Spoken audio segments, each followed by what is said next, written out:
large sections of the US prepare for armed revolution. Hollow points of the DHS. And that virus on your computer. The Army now links to systematic covert operations on anyone who criticizes multinationals.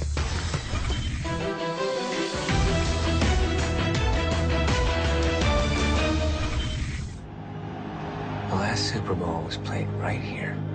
We're here for drone repair. Declared martial law. Daddy, what's martial law? This summer's apocalypse movies tap current fears, notes Elysium director Neil Blomkamp. His new blockbuster shows America as a third world state. He says this isn't science fiction, this is today, this is now. 2 in 3 Americans now say the country is going the wrong direction. Half of them say it could require armed revolution. The New York Times notes America's prepping movement, people preparing for the worst, has now gone mainstream. Best-selling author Gerald Celente joins us. Thanks very much for coming on. You write the curtain's coming down on half a century of US dominance. Why do you say that? Fascism has come to America. I don't say that as an inflammatory statement. I use it as a statement of fact. The merger of state and corporate powers, by definition, is called fascism. And I could back up that fact with 4 simple words. Too big to fail. In capitalism, there is no too big to fail. So it's been a corporate takeover, a military-industrial complex so big that if you just take out one underpinning of a too big to fail, the entire system collapses. They essentially called martial law a state of siege in Boston, magnified that in a couple of cities going on at the same time. You're going to see the entire nation break down. As long as the United States keeps waging war, the chances of retaliatory attacks grow greater. Hey, there was another drone strike.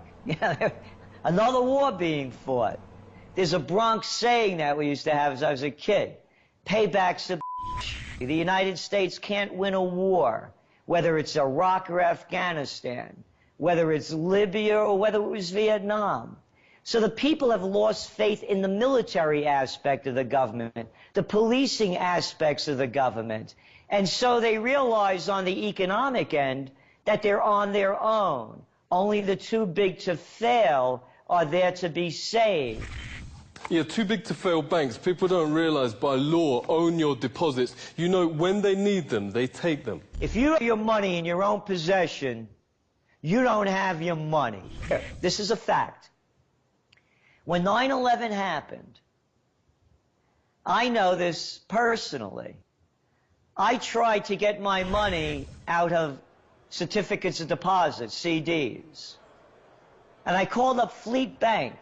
They're gone now. They fleeted away. I think Citigroup or one of them, Bank of America, bought them out. And I wanted my money transferred to my local bank. And they said, no, you can't get it.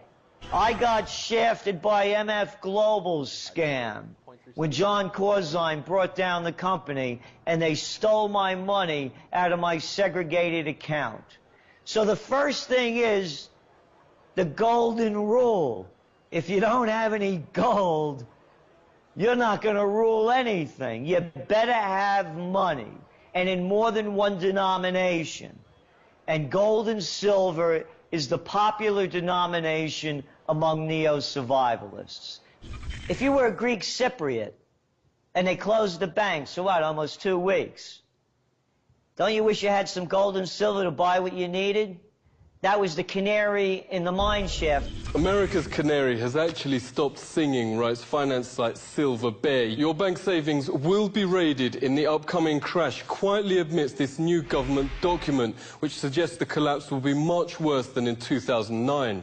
New rules by the Federal Deposit Insurance Corporation reveals, quote, returning the sound operations of the globally active, systemically important financial institutions, that's the too big to fail banks, would be provided by converting unsecured debt from creditors. Converting unsecured debt is finance speak for taking regular savings. All this leaves Americans, warns former Wall Street bank